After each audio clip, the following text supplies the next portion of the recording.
Funções do gestor financeiro, parte 2. Este vídeo complementa o anterior, onde outras funções do gestor financeiro já foram abordadas. Inscreva-se em nosso canal e acompanhe estas aulas. No vídeo anterior, abordamos concessão de crédito, cobrança e gestão do caixa. Outra função do gestor financeiro são as decisões de investimentos.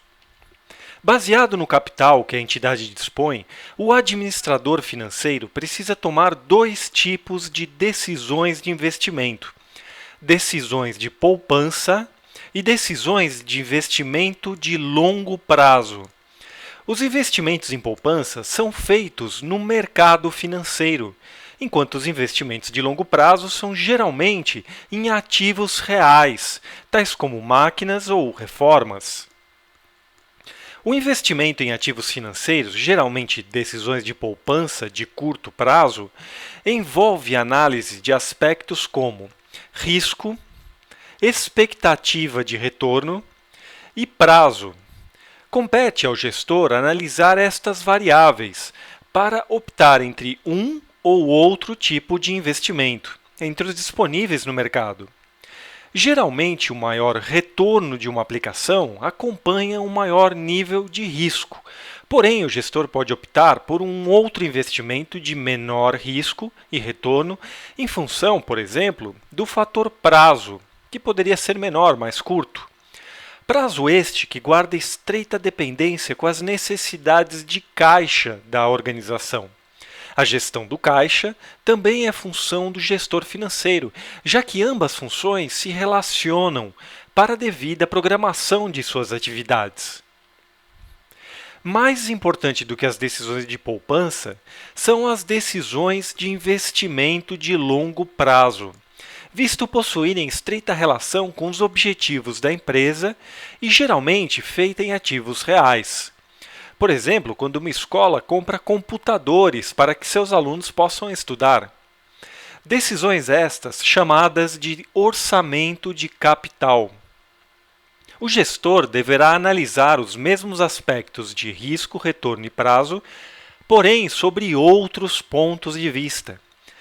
A primeira diferença diz respeito ao prazo. Visto que o orçamento de capital trata-se necessariamente de uma decisão de longo prazo. O aspecto retorno se baseia na expectativa de retorno dos proprietários da empresa sobre o investimento feito na mesma empresa.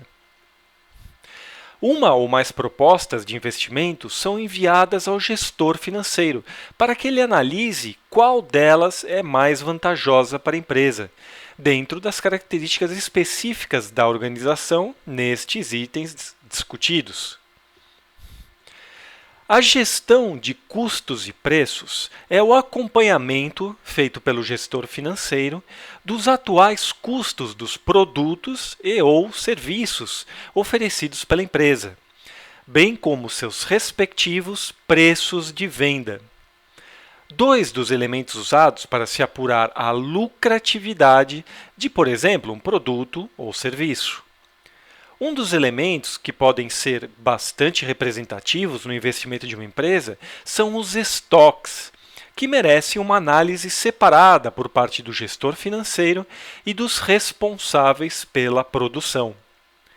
Para determinar o preço de venda, o gestor analisa a lucratividade de cada um dos seus produtos e serviços, ou seja, qual a contribuição que cada um deles dá para os resultados da organização.